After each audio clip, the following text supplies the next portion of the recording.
Hey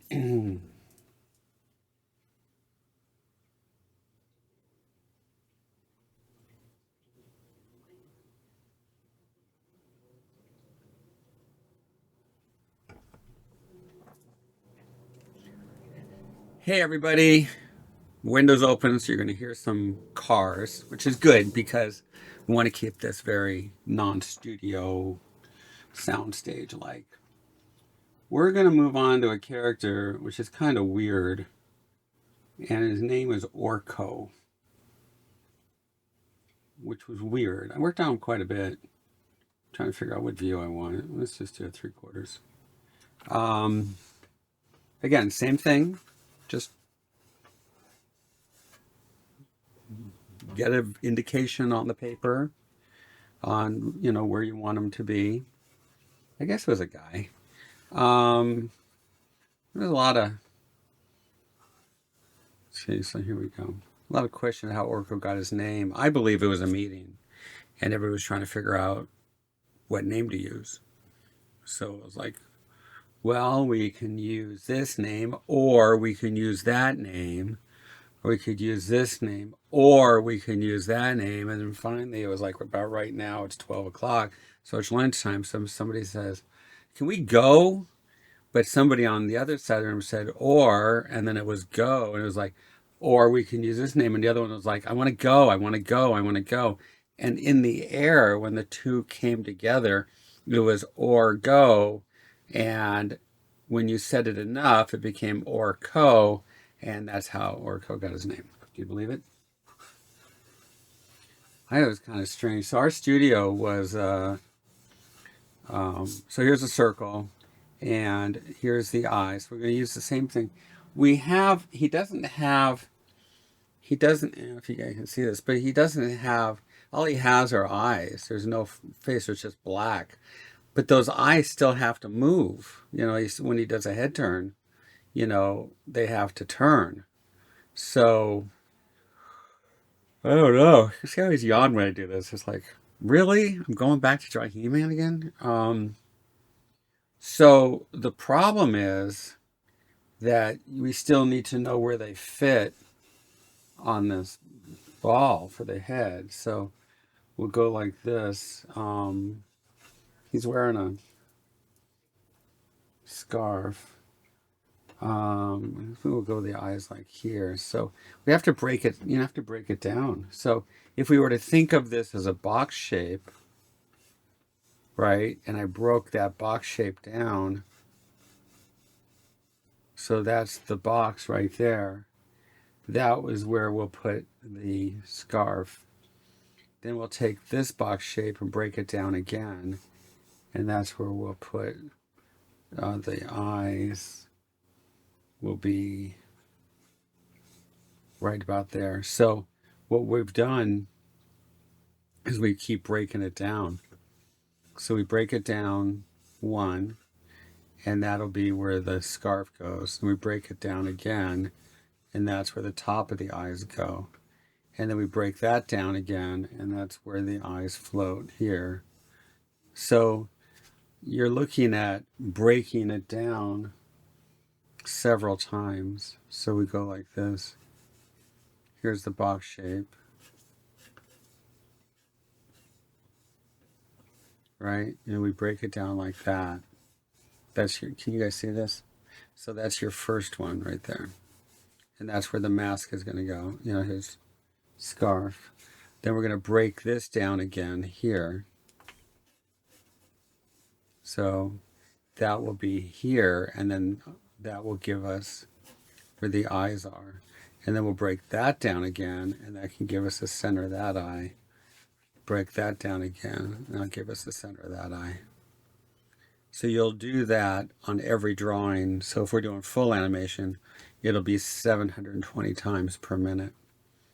Okay, so we've got that, and then the eye is going to float here, and he's got, the eyes are kind of nondescript shapes, so they're kind of like boxy shapes. Okay, and they're going to float right here, and then this one will be a little forced perspective. So this will come down a little smaller, that forced perspective, and then this will wrap around.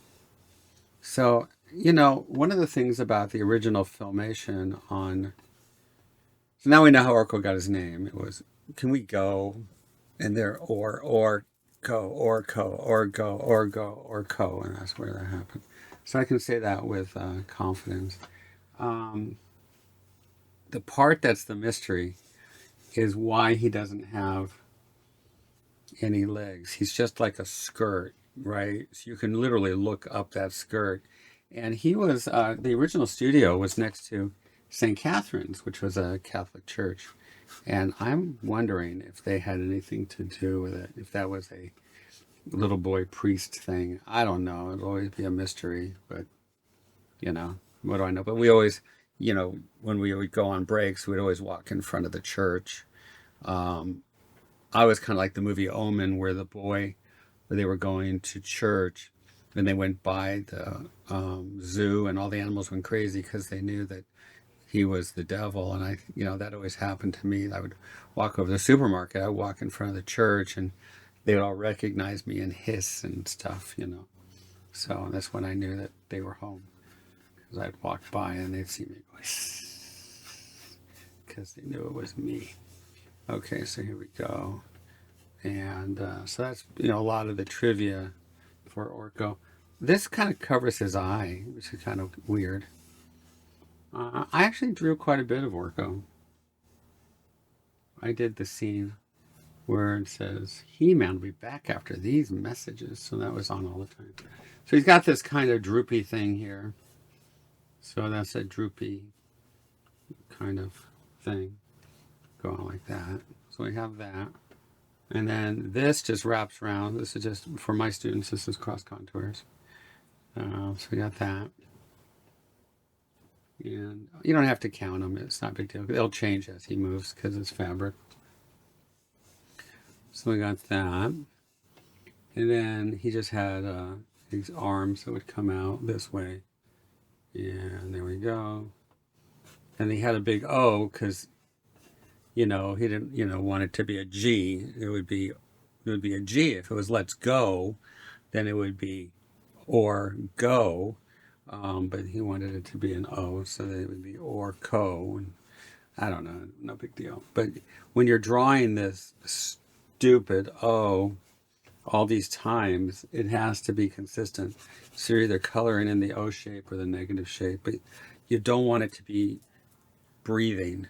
It's really important to make sure they understand you don't want to have that breathing. So out of the entire character, the most difficult part is going to be this ridiculous O that's on his thing. And then he has these like human weird old guy hands, which is really weird. So I don't know, whoever designed Orko was needed to have therapy, I think. So this is just an old person's hand here. And I always draw hands the same way when it's just for me. So we got that. And then he's got his another one of these down here. Real simple character. You can bang it. I mean, I used to bang out Orko drawings really fast. When you're used to drawing He-Man or Skeletor or the villains, and you get a scene with Orko, you're like, thank you. Because you just bang it out. But you've got to make sure you have this part working, or you're in trouble. Okay, we got that. Now we'll get in there and tie it down a little bit. So let's see. He's got this pointed here. So see, maybe you guys can see it. So that's Orko. And then just go ahead and start tying it down. Start thinking straights and curves. Okay, so this will come down and go into the draper. So we don't want to get a tangent. And I'm big on tangents, so I'm always screwing up. So I have to be real careful not to do tangents. We're going to go this way.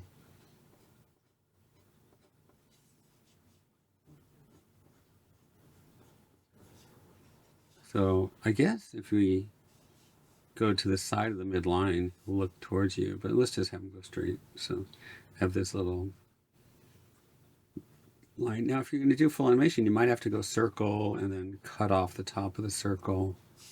So we do a circle on the inside, right? And then we're going to have to cut off. So you're going to have this formula. So we go circle, cut off the top,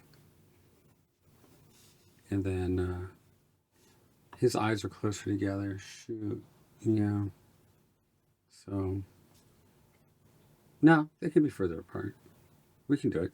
So then we'll go like here, because here's the model sheet. So we can go like that. I might have this eye point to that one. It'd be kind of fun.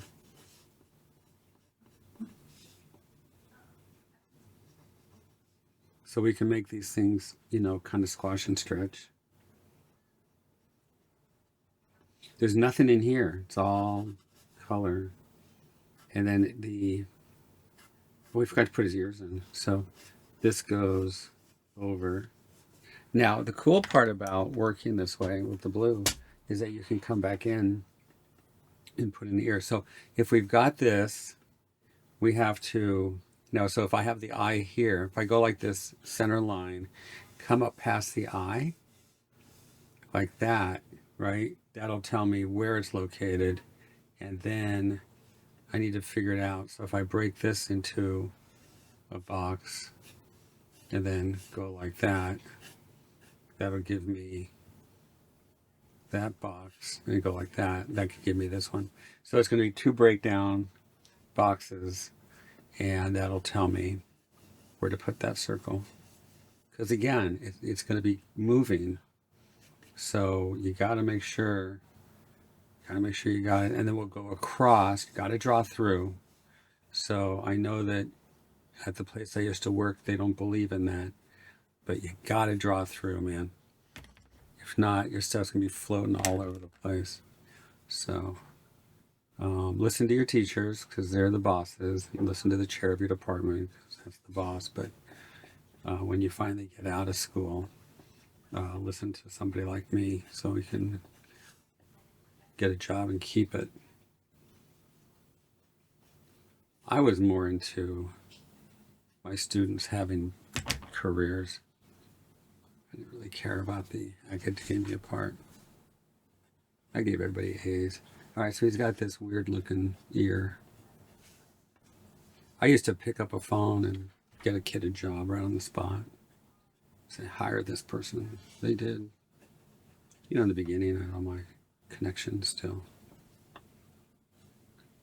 If they didn't, later on, I didn't have as many connections like immediately working there. So, but I knew how to get jobs. So what I would do is the students would contact me. They all had my cell number. Every one of my college students had my cell number. If you're not going to go 100%, don't do it at all. So they all had my cell number. And this is going to go inward. So this is convex. We're going to go concave. So what we would do, when it was time to get jobs, we'd work on it all day. And one of my favorite stories is, and you're getting a lot of talking because I have to, because Corey and Lindsay are telling me I got to teach this. So this is pointed. So this one guy called me in the morning, says he was looking for 2 job opportunities. And I said, okay, well, let's have fun with it. We worked on it the whole day. One of them was a major video game company, huge company. And let's bring this lower. So I'm fighting the model sheets different. So let's bring this out. So one of them was a huge video game company, just massive. I won't mention names, but they were really big. And the other one was a smaller company.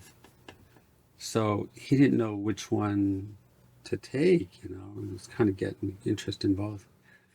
So I said, okay, here's what we're going to do. You're going to contact, because he was dealing with the owner of the smaller company. And, wow, this is so different than the model sheet. No, it's the same. So this is going to come down below. So you see, now we can start finalizing the character. Let me bring this out. I'm going to keep making these changes.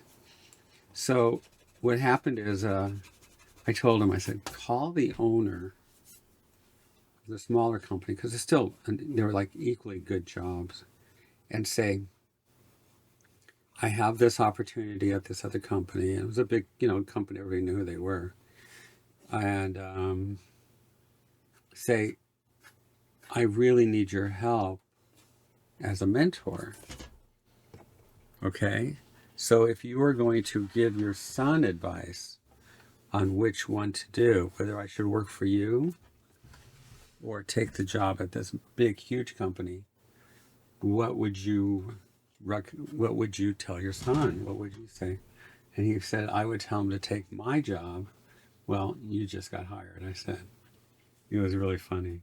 And he said, no, I would take the other job. Well, then you just know that he's telling you to take the other job. I want to go this way. And by the end of the day, I forget which one he took, but at the end of the day, he had a job. And that was what was most important to myself and the two bosses that I had, Bunny and Courtney. Bunny and Courtney were gods, and I literally would walk on hot coals for those guys. And I would get on an airplane and fly every week for those guys. They were just fantastic, amazing people. And we all shared the same love for the student. I don't know if the new person had that same feeling. It may have been more for them, but you can't do that. It's got to be for the student. But that's what I would do, and it was great. It was really fun because you can see them do well. So we either get them the job or be there for them, literally 24/7, to get that job. And that was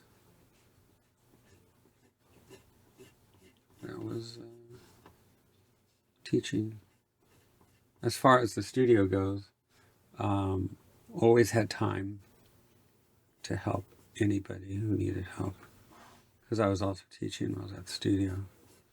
I was teaching at Brandis Art Institute, which was really a pure place. Vilpu was teaching there, and Fixler and everybody. So I studied like crazy.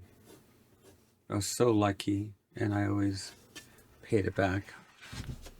So when I met my wife, I'm just telling stories. We're telling studio stories and industry stories because we're old guys, and that's what you guys go to those events, and you go to these events and you see these old people on the stage and they tell stories about, what was it like? So I guess this is my turn. Although I've been on the stages and I've told the stories there too.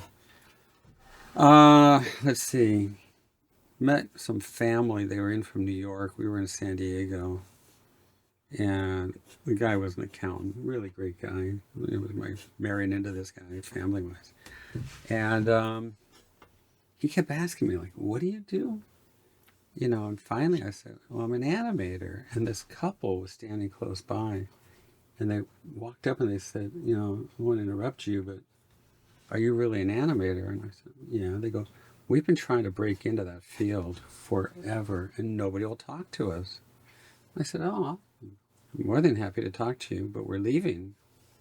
We're going out for the day. So they were staying at a hotel in San Diego, and we were, we drove there from Los Angeles. So they said, would you talk to us when you get back from I said, they said, are you coming back later? And I said, yeah, it's our family. They're staying here at the hotel. So I'm making this uneven. See, this is uneven. They said, would you talk to us when you get back? I said, of course, but I don't know when we'll be back. Do you know they had somebody stay in that lobby the entire day until we got back? And I was blown away. I sat down with them at a table and taught them everything. Taught them how the union works, how the studios work. Gave them my cell number. We didn't have cell numbers back then, but gave them my personal phone number. So that's the industry that I know. And it's fun. So I didn't hear from them afterwards, but I don't know. Sometimes they do well. When I was at Warner Brothers, we were really looking for people. And I lived, right next to Cal Arts. So I was getting my car washed and I was sketching. I had my sketchbook out, just drawing. Minding my own business. And this guy walked by, and the way he looked at me, you just know. I mean, one of the clan, but he's young, so I figured he was going to Cal Arts. So I said, "When do you graduate?" And he goes, "Now." I said, "I want to see your work." So I arranged a time for him to get together. And actually, I invited him to my house, which be real careful. I mean, you know, I don't know. I'm very careful. But my family was there. I invited him over, and he was great. He was just great. And I hired him on the spot. I just hired him.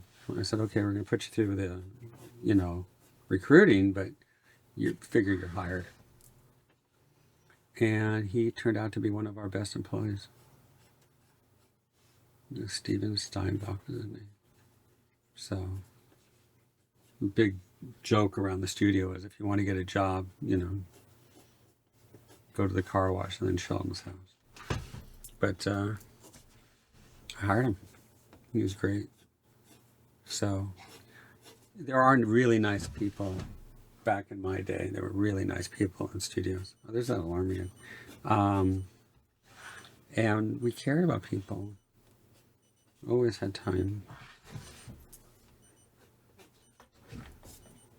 So those are my stories. He's got this thing that his arm. God, it's been so long since I've drawn this guy. I've got his eyes somewhat apart, but I think the eyes kind of, looking at all the drawings, they kind of move back and around a little bit. So they are kind of far apart. But, you might want to bring them in a little bit. And that's why we use all these roughs, we're scribbling it out. So this will be an angry Orko. See?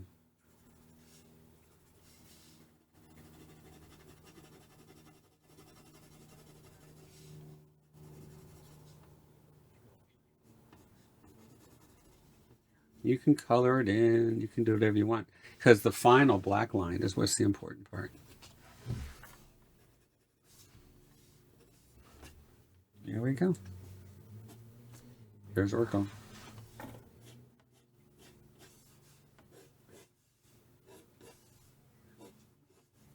And then we'll animate him later. We'll do some fun. I got a lot of characters because what Corey and Lindsay want are like most of the characters that I worked on in the movies. Well, there's a lot of freaking characters in a lot of movies. And so, I don't know. This might be a while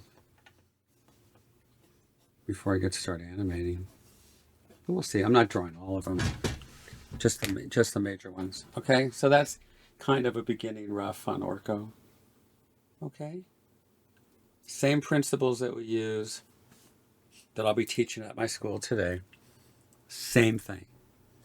We're combining heavy Florentine school, which would be predominantly Glenn Villepeu, Will Weston, Carl Nass, those guys, Steve Houston, myself, combining that with what will be Fred Fixler, rhythm charts, Riley. Combine those together, you'd be powerful, and that's how we do it at my school. We combine all of it into one pedagogical curriculum, and kids don't know it. They're just learning it, and God, they're good, and they're powerful. So, okay, I'll see you on the next character. Bye.